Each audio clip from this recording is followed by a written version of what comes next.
puisque vous restez le même habilleur officiel des Lions Indomptables, pourquoi nous avons un peu traîné? Rassurez-vous d'abord, est-ce que les Lions auront justement leur habillement comme d'habitude? Mais bien sûr, à discuter avec des gens. Oui. Et quand j'ai discuté avec le président de la Fédération camerounaise de football, Samuel Eto'o, oui. Il a dit, mais pourquoi pas? Je suis Ousmane Dabo Moulion, un créateur, un entrepreneur, oui. On peut dire. Je valorise la couture camerounaise et essayer de l'amener à l'échelle mondiale. Exact. L'identité vestimentaire. L'identité. Qui sommes-nous? Nous sommes des Africains. Pourquoi nous allons mettre des costumes? Des costumes, oui. Pourquoi? C'est pas notre... On va s'habiller comme si on était de la banque. Voilà. Pourtant, bienvenue à cette édition de notre Cyberzone Talk. Aujourd'hui, nous recevons un invité de marque, un invité hautement exceptionnel. Par le passé, nous avons eu à recevoir des grands journalistes, des grands présidents d'associations de défense des consommateurs, mais aussi d'autres personnalités. Aujourd'hui, nous recevons quelqu'un qui n'a pas été facile d'avoir, parce que c'est quelqu'un qui est entre deux avions, c'est quelqu'un qui est entre deux villes, deux pays, donc ça a été très compliqué. Heureusement, ça reste une personnalité hautement simple, une personnalité qui a cette envie de partager son expérience à l'ensemble de nos jeunes. Je vous le rappelle, vous connaissez sans doute Karl Lagerfeld, vous connaissez sans doute les grands couturiers européens. Ici au Cameroun, vous connaissez aussi sans doute Ousmane Dabo, qui est celui qui habille de manière officielle les Lions Indomptables du Cameroun. Grand Ousmane Dabo, merci d'avoir répondu à notre invitation. Merci, c'est partagé. C'est un très grand plaisir pour nous de vous recevoir sur ce plateau. À noter que ça n'a pas été facile du fait que vous n'êtes pas dans cette ville. L'ensemble de notre communauté, nous vous remercions chaleureusement d'avoir accepté notre invitation, mais surtout de vous prêter à ce type de jeu, parce que c'est pas tout le monde qui aime parler, hein. C'est pas tout le monde qui aime partager, mais vous vous êtes dit, bon, peu importe ce que ça fait de parler, vous allez quand même parler. Nous allons entrer assez rapidement dans le sujet en commençant par une petite présentation de qui vous êtes, ce que vous faites et pourquoi est-ce que vous le faites. Je suis Ousmane Dabo Moulion, un créateur, un entrepreneur, oui. On peut dire. Je valorise la couture camerounaise et essayer de l'amener à l'échelle mondiale. Exact. Pour qu'on en parle aussi de nous. Oui. Valoriser l'identité vestimentaire. Et je suis aussi par ailleurs le président d'une association humanitaire qui fait dans l'eau potable en Afrique. Justement. Africa Dream Water. Africa Dream Water. Voilà. Justement. C'est très précis, très concis. Pour ceux qui ne vous connaissent pas, ils pourront se dire que bon, c'est juste un habilleur, mais pour avoir été plusieurs fois à votre côté, je dirais tout simplement que vous n'êtes pas un habilleur comme les autres. Si nous étions dans un contexte européen, forcément vous asserrez sur une même table avec les grands couturiers que nous connaissons en Europe et dont tous les Africains connaissent. Ici au Cameroun, on vous a plus connu au moment où vous devenez officiellement l'habilleur des Lions Indomptables du Cameroun, ce qui n'a pas été facile, mais pas seulement. Lorsque vous avez été habilleur, vous avez impulsé un certain nombre d'innovations au sein des Lions Indomptables du Cameroun, innovation qui est partout copiée aujourd'hui, parce que lorsqu'on voit les équipes qui sont à la CAN, on sent que vous les avez forcément influencées. Président, pourquoi est-ce que le Cameroun n'a pas sa tenue? Pourquoi est-ce que vous commencez quelque chose et ce sont les autres qui s'avancent avec? Je dis d'abord merci parce que l'objectif était ça. Oui. L'objectif était de rehausser les talents africains. C'était pas juste pour les Camerounais. Pour les Camerounais. Et nous voyons aujourd'hui, c'est en train de s'avancer. Et ça veut dire que l'idée est en train de poursuivre. De poursuivre. Et vous allez voir un peu de temps que ce n'est même pas seulement ça l'objectif. Oui. Et même avec de l'eau potable. Oui. Et ça traverse toujours les mêmes idées. Comment l'Afrique peut faire, comment l'Afrique peut changer, qu'est-ce qu'on peut faire, qu'est-ce qu'on peut laisser. Est-ce qu'il y en a des gens en Afrique qui peuvent changer quelque chose? Donc voilà les réponses. Exactement. Et ce n'était pas pour être les meilleurs. Oui. Non, ce n'était pas une compétition. C'était pas non plus une compétition de qui habille le mieux. Voilà, qui habille le mieux et qui est bien sapé. Qui est bien sapé. Mais c'était juste de leur dire qu'en partant nos compétitions, on peut paraître différemment. Voilà. Oui. Aussi, l'identité vestimentaire. L'identité. Qui sommes-nous? Nous sommes des Africains. Pourquoi nous allons mettre des costumes? Des costumes, oui. Pourquoi? C'est pas notre... On va s'habiller comme si on était de là-bas. Voilà. Pourtant, nous sommes d'ici. Et quand nous étions à la Coupe du Monde, il y avait une différence. Il y avait une très grosse différence. Et c'est justement pour ça qu'ils ont suivi. Voilà. On a vu l'Angleterre arriver en costume. Exact. On a vu l'Italie arriver en costume. En costume. Mais qui sommes-nous pour porter les mêmes costumes? Il fallait l'identité vestimentaire. Et c'est ça que nous apportons sur cette table, à discuter avec des gens. Oui. Et quand j'ai discuté avec le président de la Fédération camerounaise de football, Samuel Eto'o, il a dit, mais pourquoi pas? Tout ce qui doit faire changer le Cameroun, l'Afrique, je suis avec toi. Oui. Et voilà pourquoi, avec cette idée originale, il a dit, moi j'adhère. Directement. Et d'abord, tu es habilleur officiel des Lions Indomptables. Vas-y. Oui. On se rappelle de ces très belles images. Ça a été iconique, ça a été remarquable. Et c'est d'ailleurs pour ça que c'est suivi par quasiment toutes les sélections africaines de nos jours. Mais président, je vous appelle président parce que vous êtes président de l'association Africa Dream Voisin. Nous allons revenir sur cette association pour parler de ses missions et de tout ce qu'il y a autour. Mais bon, on finit avec les Lions. Cette idée a été une idée exceptionnelle, une idée suivie de part et d'autre par l'ensemble des sélections. Mais ce qui, moi, me frustre un peu en ce moment où les équipes se donnent en spectacle, c'est que on a l'impression que nous sommes à la traîne. Pourquoi? Puisque vous restez le même habilleur officiel des Lions Indomptables, pourquoi nous avons un peu traîné? Rassurez-nous d'abord, est-ce que les Lions auront justement leur habillement comme d'habitude? Mais bien sûr. Je suis sûr que dans quelques jours, vous allez voir les Lions s'habiller.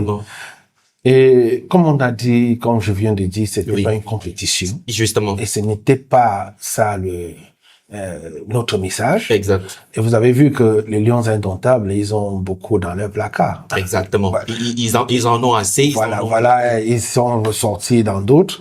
Peut-être dans peu de jours, ils vont porter d'autres. Exactement. Et soyez sûr que le président de la fédération aussi, il est armé. Il est prêt pour tout donner à ces Lions Indomptables. Donc, pour leurs vêtements, bientôt, vous allez voir quelque chose encore pas comme d'autres, différent, pas comme d'autres.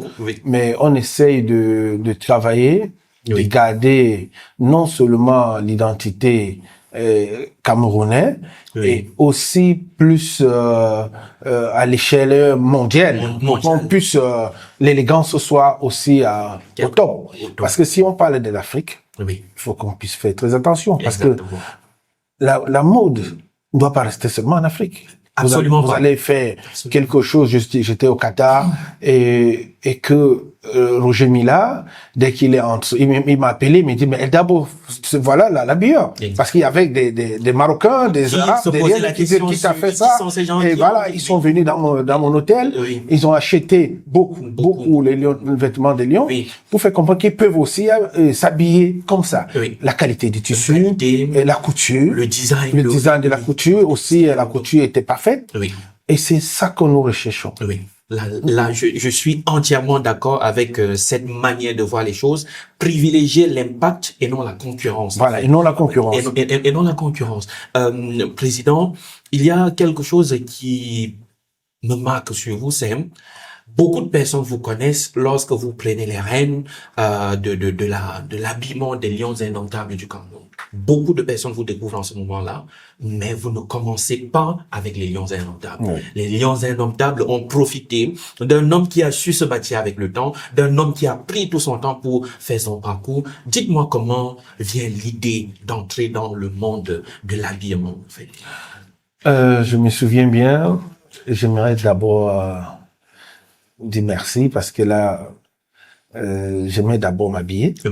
Et chaque fois quand je pensais à faire quelque chose, je me disais, mais j'aimerais faire quelque chose où les gens ont besoin de moi. Exactement. Pas que c'est moi qui va vers eux. comme la médecine. Les gens ont besoin de toi. Les gens ont besoin, forcément. Voilà, comme la couture. Les gens quand je regardais, les gens aiment s'habiller. Oui. Et quand tu vois, on dit, quand j'ai dit à un journaliste l'autre jour, l'habit dépasse le pétrole. Oui. Parce qu'il faut même s'habiller avant d'aller creuser. Avant d'aller creuser. Voilà. S'il y a 3 milliards de personnes qui existent dans ce monde, les 3 milliards sont habillés. Bien évidemment. Jusqu'au fou. Tout le monde est habillé. Tout le monde est habillé. Et chacun doit au moins avoir 2 ou 3 vêtements dans ses garde-robes. Oui. Supposons. Donc, voilà pourquoi je me suis lancé dans ce métier. Dans le monde de l'habillement. Et que j'aime d'abord. Parce que d'abord, il faut se lancer sur quelque chose.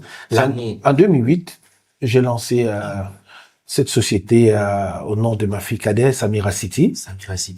Samira City, où je commençais en 2008 et j'ai fermé en 2009. En 2010, en 2011, j'ai lancé SCH Mode, Société Camerounaise d'habillement, où je n'ai pas tenu pour longtemps parce que le savoir-faire, il y avait toujours quelques manques qui m'a poussé à aller au Nigeria, rencontrer un grand homme au nom de Shibadou, avec qui nous avons beaucoup échangé, qu'aujourd'hui me donne raison.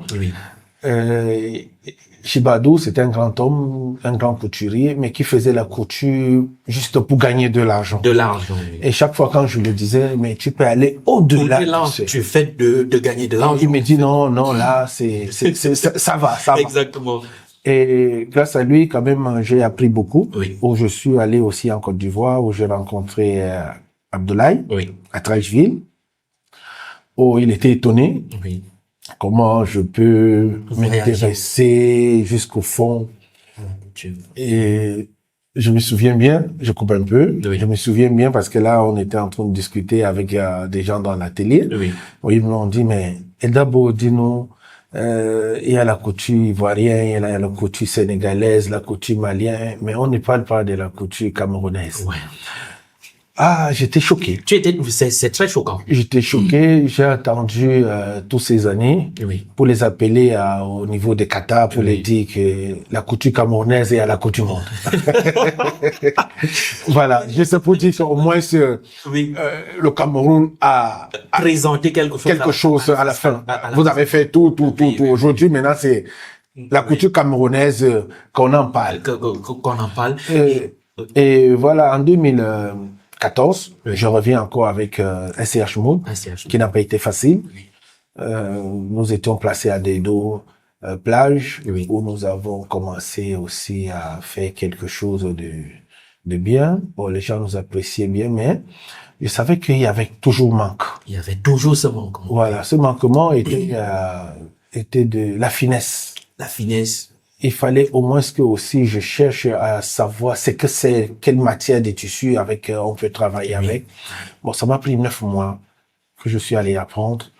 Et parce que si tu ne connais pas des matières premières, avec ça, vous ne pouvez même pas y aller loin. Exactement, c'est totalement impossible. Et j'avais aussi eu en moi, parce que je n'étais pas vraiment concentré sur ce que je faisais, il y a l'endurance. Il y a beaucoup de temps, parce que quand vous aimez quelque chose, vous vous jetez à fond. Forcément.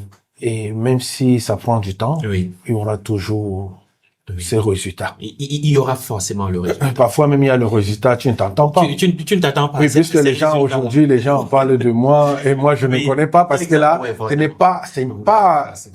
je suis pas encore atteint mes objectifs. Voilà. Là c'est clair.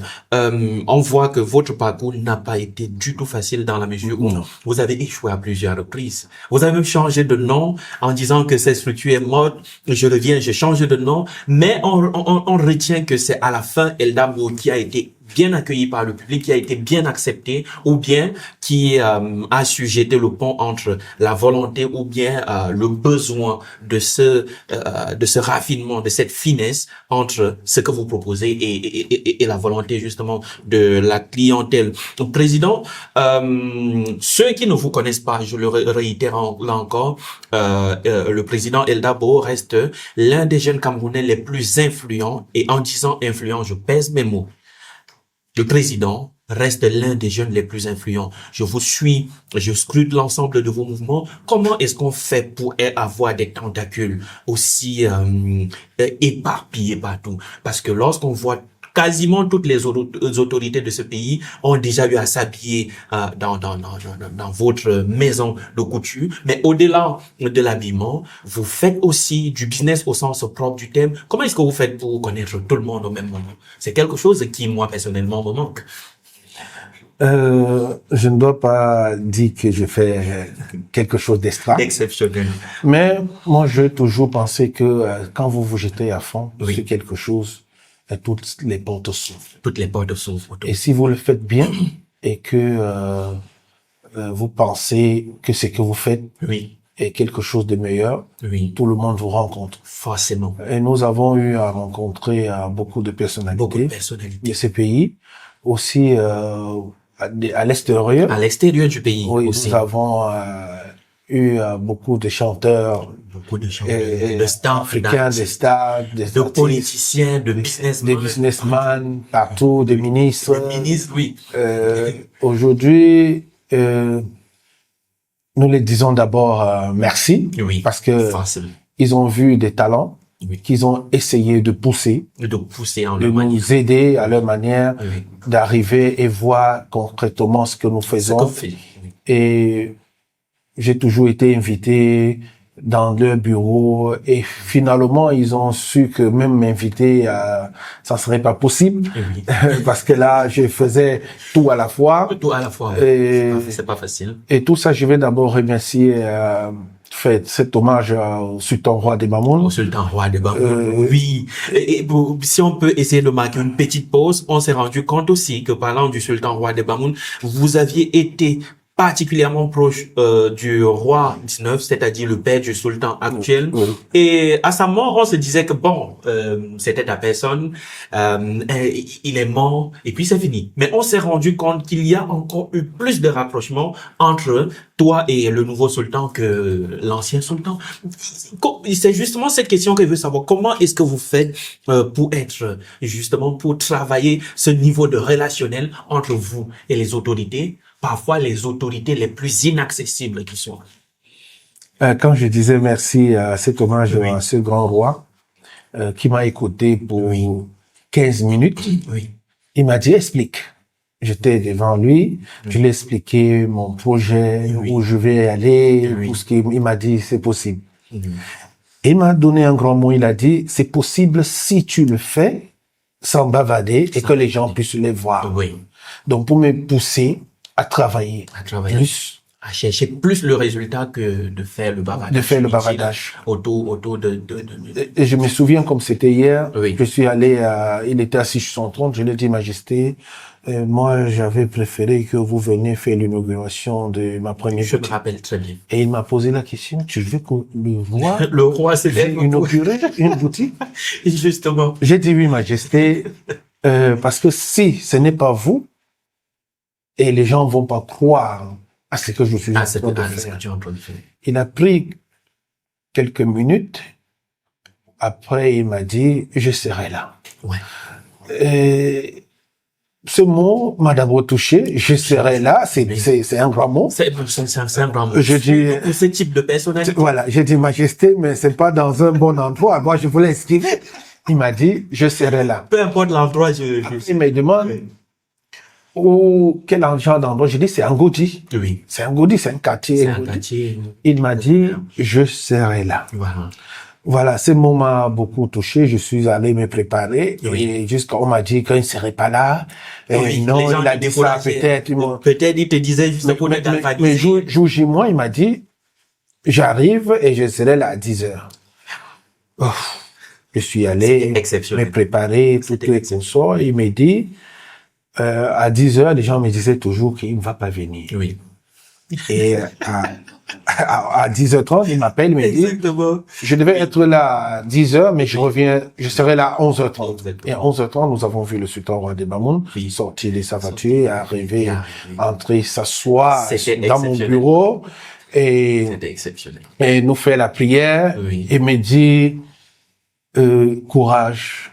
j'ai vu ce que tu fais. Oui. Et je suis sûr que tu vas y aller loin. Tu vas y aller. Et il nous a fait la prière, il est sorti, il nous a félicité, appelé tous les employés. Oui. Mais quelques jours plus tard, je suis arrivé vers lui pour lui dire, un mois plus tard, je suis allé dire, Majesté, mais depuis votre passage, nous avons reçu le gouverneur. Il m'a dit, et tu doutes? J'ai dit non, Majesté. Il m'a dit, mais attends, tu ne dois pas douter quand même. Ta limite, c'est le ciel. Oui. Continue à faire ce que tu as fait et tu verras le résultat. Exactement.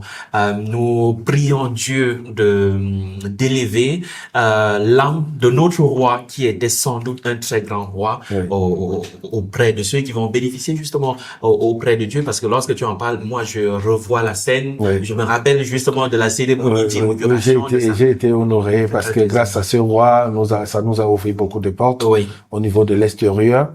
Et subitement, après sa mort, bon, chez nous on dit qu'après son départ, justement. Et ça fait 3 mois qu'on a intronisé le nouveau roi. Bon, comme j'étais pas là, je suis pas y allé à... Tu n'étais pas là pendant le deuil? Non, j'étais là pendant le deuil. J'ai fait le deuil quand même. Je pouvais pas. Mais après le deuil. Tu as... Et avec Canal d'Or, et avec d'autres émissions que moi je devais habiller, tout et tout ça. Mais peu de temps, je suis allé quand le roi était calme, et salué. Et c'est là que la relation a commencé. Nous avons discuté. Disons ça comme ça. Et oui. Et il m'a dit un grand mot, et qu'il a respecté sa parole. Il m'a dit, dès que je vais quitter ces chaises de Chorlin, première visite, ça serait chez toi. J'ai dit, Majesté, comment je peux recevoir ce grand roi, parce que là, c'est plus immense, parce qu'il y avait tout le monde. Il y avait tout le monde qui le sollicitait. Qui le sollicitait. Mais subitement, le roi m'a dit, je serai là. Et il est venu. Et j'ai reçu 2 rois. De manière successive. Voilà. 2 rois qui fait de nous quand même quelque chose de grand. Parce que recevoir 2 rois dans 2 localités, Douala et Yaoundé. C'est très compliqué. C'est pas facile. En termes de logistique, c'est pas facile. Président, vous êtes introduit dans le monde sportif, dans le monde politique, dans le monde des affaires. Vous êtes un peu partout. S'il y avait quelque chose comme un secret que tu donnerais à l'ensemble des jeunes qui nous suivent, quel serait ce secret-là pour pouvoir être aussi efficace sur tous les terrains? Moi, je veux dire d'abord de ne pas se décourager. Exact. De commencer petit. Oui. Et de ne pas regarder ceux qui sont déjà à la fin. Oui. Sans savoir comment ils ont débuté. Ils ont débuté. Donc, le courage, l'échec n'a jamais été un problème pour un entrepreneur. Exactement. Nous avons eu des échecs tous les jours et on continue à avoir. Exactement. C'est notre nourriture, comme on veut dire. Exactement. Mais de se décourager. Il faut pas. D'y croire qu'on ne peut pas y arriver. Vraiment, c'est ça le vrai problème. Exactement. Mais nous pensons que toujours, chaque jour, on essaie d'avancer pour pouvoir donner le meilleur de nous-mêmes, de ne pas se décourager, surtout. Parce que des jeunes aujourd'hui, ils pensent que pour être dans ce genre, dans un cadre, il faut passer par quelque chose du mal. Il y en a d'autres qui les découragent, qui les découragent. Ils disent ah non, il n'est pas simple. Il n'est pas simple. Il n'est pas simple. Je me souviens d'un grand ami, il est grand star. Il m'a dit mais on te voit avec tel ministre là. Il paraît que le ministère est compliqué. J'ai dit même, toi on m'a dit de ne plus marcher avec toi, que tu es compliqué. Il m'a dit, moi je suis compliqué. J'ai dit oui. Je l'ai dit la même chose. J'ai dit, moi nous-mêmes on pensait comme ça. Chaque fois, quand il fallait réfléchir, il y en a des gens qui viennent décourager ceux qui veulent oser. Et pour couper un peu, j'avais un ami qui m'a amené un grand marabout.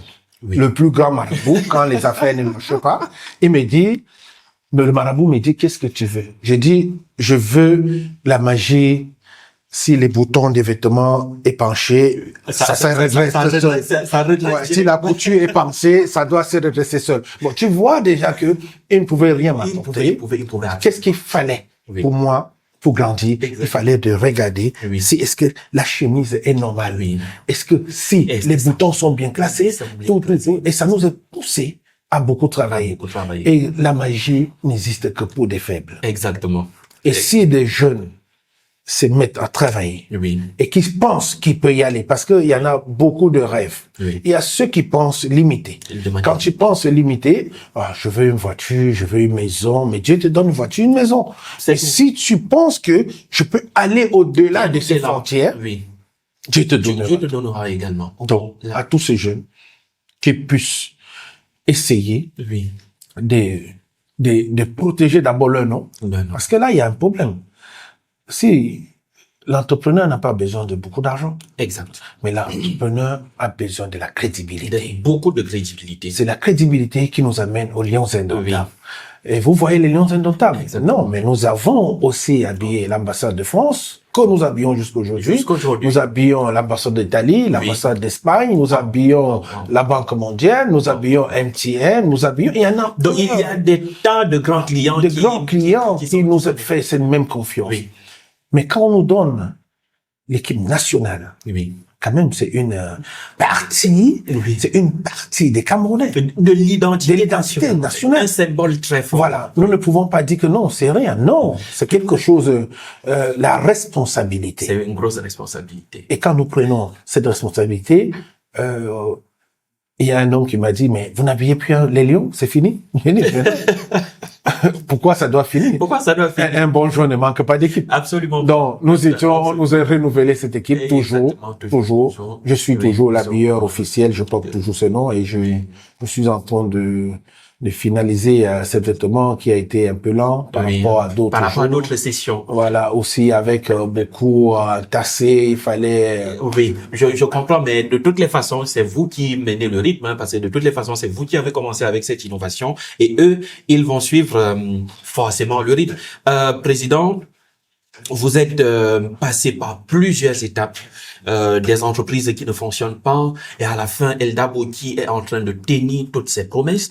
Et aussi, je ne sais pas si on pourrait même aborder ce sujet ici, sur ce plateau, Président. Il y a quelques mois de cela, vous me présentiez le document de vision de Eldabo qui a cette vocation de devenir une très, très, très grosse usine, non plus une simple maison de couture, mais appelons ça usine comme ça. Est-ce que c'est un projet qui est toujours à jour? Oui, ce projet était vraiment validé. C'est que dans quelques temps, nous allons lancer. C'est un projet qu'on a fait, on a été bien mûri, ce projet, mais pas seulement pour le Cameroun, mais pour l'Afrique. Mais pour l'Afrique, parce que là, on essaie de faire quelque chose. Oui. Qu'au moins c'est les Africains peuvent au moins se penser. Oui. Et l'identité africaine, l'identité camerounaise. Nous avons tout mis, nous avons beaucoup réfléchi dessus. Oui. Mais le projet est déjà là. C'est déjà là, oui. Oui, qui va essayer de faire rêver les jeunes couturiers. Et qui était notre objectif. Oui. Parce que je n'ai jamais participé au défilé de mode. Oui. Pas que je condamne, non. Mais je ne voulais pas être meilleur. Oui. Parce que ce n'était pas le but. Oui. Le but, ce n'est pas d'avoir tous les trophées pour effrayer ces jeunes entrepreneurs. Pour effrayer les mais c'était plutôt de renvoyer l'ascenseur pour qu'ils puissent voir aussi que non. Ils peuvent d'où ils sont pour pouvoir. Il y en a beaucoup d'autres qui étaient cachés, que je les ai ramenés. À la lumière. Parce qu'auparavant, chaque fois, ils croyaient que nous étions des concurrents. Oui. Non, je les ai dit non. On a 32 millions d'habitants. Exactement. Moi, je peux pas habiller 1 million d'habitants. C'est impossible. Mais le problème, c'est que, mais venez. Moi, j'ai besoin. Ça, c'est l'esprit de collaboration. On ne peut pas, je ne peux pas. Moi, je suis allé au Hilton. Oui. Je suis dans des endroits comme le Hilton, le Crystal Palace, Bonamoussadi, pour vous faire comprendre que vous pouvez aussi y arriver. À Garoua, un homme m'a dit, mais d'abord, moi, j'ai défilé au Hilton. J'ai dit non, c'est là où je cours. Oui, c'est là où se plaçait mon atelier. Donc, c'est pas les défilés de mode. Donc, c'est un peu ça. Nous retournons aux jeunes. Que la couture, c'est un grand métier. C'est un très grand métier, en fait. Être cordonnier des chaussures, c'est un grand métier. Donc, les gens nous ont découragés auparavant. quand tu n'allais pas à l'école, papa te disait, si tu ne continues pas, je vais aller te donner à Guémama. Tu vas faire la couture. Donc, comme c'est la couture était le dernier des métiers. Oui. Mais aujourd'hui, et les gars se sont découragés. Découragés, forcément. Mais aujourd'hui, grâce à ce qu'ils voient aujourd'hui, oui. que nous habillons pas mal de gens. Pas mal de gens. Et pourquoi pas, nous touchons le sommet. Le sommet, nous touchons des pays, il y en a des pays qui nous payent des billets d'avion, comme le Congo, on va prendre les mesures oui. En billets d'avion, loger, tout et consort. Donc, pour les faire rêver, qu'avec la couture, ils peuvent faire quelque chose. Exactement.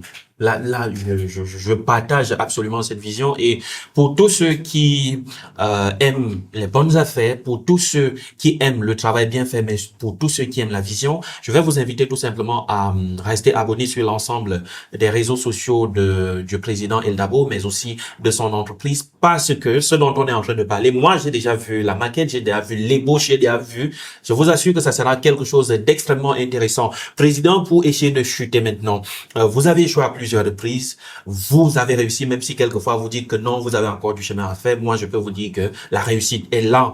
Vous êtes encore tout récemment lancé dans une initiative, cette fois-là, pas pour chercher de l'argent, comme si vous étiez en train de rendre ce que la vie vous a donné à travers justement l'association Africa Dream Water, qui rassemble aussi de très grosses têtes dans notre économie camerounaise. Président, comment vient l'idée de donner de l'eau à boire à ceux qui n'en ont pas? Je veux commencer par là. L'histoire vient de moi. Oui. Où j'ai grandi à Fumban, ainsi qu'à Fumbout, oui. Où on avait des tantes, des oncles, qui m'ont poussé à beaucoup réfléchir. Beaucoup, oui. Nous avons fait des kilomètres pour pouvoir chercher de l'eau. Étant de là, je sais ce que ça représente. Et là, chaque jour, je me disais, si un jour, ça va un peu chez moi, je vais essayer de faire quelque chose. J'ai l'image de nos forages, de nos puits d'eau, que parfois on restait pour attendre, pour que l'eau puisse remonter avant de... Si vous connaissez derrière le palais, il y a un puits, on appelle ça Matoutam, où nous avons grandi, nous faisons chaque soir, on était là-bas, on descend puiser de l'eau, soit sur la tête, soit avec des bidons. Bon, il m'a semblé bon un jour de dire, je ferai quelque chose si un jour, j'aurai la possibilité. Et en 2009, j'ai eu cette possibilité d'avoir un peu de ce que j'ai gagné. Je suis allé faire un forage dans mon quartier, à Macap. Que ça existe toujours. Toujours, jusqu'à aujourd'hui. Et j'ai vu ce remerciement qui était vaste. Très vaste. Et que des gens venaient de partout. Et le jour de l'inauguration, ma mère m'a dit, ne fais pas l'inauguration. Parce que ce jour, on avait pensé appeler le sous-préfet. Elle m'a dit, ne fais pas l'inauguration. Non, tu laisses passer parce que tu l'as pas fait pour se faire voir. Et Dieu merci, j'ai écouté ma maman. Je l'ai pas fait. Et 1 mois, 2 mois plus tard, j'ai vu un très groupe de personnes qui venaient vers moi me disant, mais pourquoi tu n'as pas fait dans notre quartier? Faites aussi dans notre quartier. Dans notre quartier. Et j'ai commencé aussi à Fumbout, où j'avais lancé quelque chose qui n'a pas pu réussir parce que le projet était vaste, mais il n'y avait pas tout d'eau dans cet endroit. Dans cet environnement. Mais il m'a semblé bon que, moi je pensais que c'était tout le Cameroun. Qui avait besoin de l'eau. Parce que le jour que je discutais toujours avec mes gens, ils avaient les mêmes problèmes que moi. Ils avaient les mêmes problèmes. Mais chaque fois quand je parlais que j'ai puisé de l'eau sur ma tête, mais j'ai vu des grandes personnalités dire, mais on a fait la même chose. Nous, on a fait la même chose. Bon, on a semblé bon de penser à un projet pour le Cameroun. Mais peu de temps avec des amis du Gabon, Togo, ils m'ont dit, mais c'est la même chose. C'est la même chose, oui. On a vu que c'était un problème africain. C'était un problème. Et vous avez décidé de solutionner, d'apporter votre contribution face à ce problème-là à travers l'association Africa Dream Water. Bon, le problème maintenant, c'est que l'accès à cette association se fait par cooptation. C'est aussi ça. Malheureusement, vous ne pouvez pas vous inscrire juste comme ça pour intégrer. C'est si votre profil intéresse le président, forcément, il va vous faire signe. Mais non, ce n'est pas juste cela. Oui. Il y en a des gens ça a été fait pour tout le monde. Pour tout le monde, oui. Parce que c'est dans l'ensemble que toutes les personnalités que vous voyez chez Africa Dim Water n'est pas forcément parce qu'ils sont grands ou ils sont riches. Et si le concept n'était pas ça au début. Au début, le concept reste la même. Nous avons chez Africa Dim Water des gens qui cotisent 100 francs chaque fin du mois. Exact. Il y en a d'autres qui acceptent 1000 francs chaque fin. Le plus grand riche chez Africa Dim Water cotise 10 000 francs le mois. Ah, ouais, ça c'est à la portée de tout. Ça, c'est le plus milliardaire, comme Rigobert Song, Patrick Boma, tout ce monde-là. Ils cotisent 10 000 francs chaque fin du mois. Mais le problème, c'était la masse. Le problème, c'était de lancer ce message que nous pouvons le faire nous-mêmes sans tenir compte de l'appel aux autres qui ne connaissent pas nos problèmes nous-mêmes. Voilà pourquoi à 100 francs CFA, 1 million de personnes, ça nous fait 1 milliard 200 millions chaque année. Exactement. À 1000 francs, ça nous fait 12 milliards chaque année. Et ceux qui sont milliardaires cotisent 10 000 francs chaque fin du mois, ça nous fait 120 milliards l'année. Wow.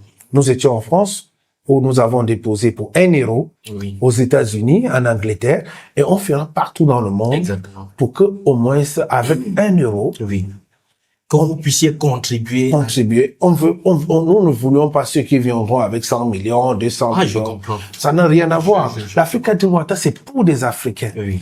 Quand j'ai lancé ce projet, ça fait 7 ans.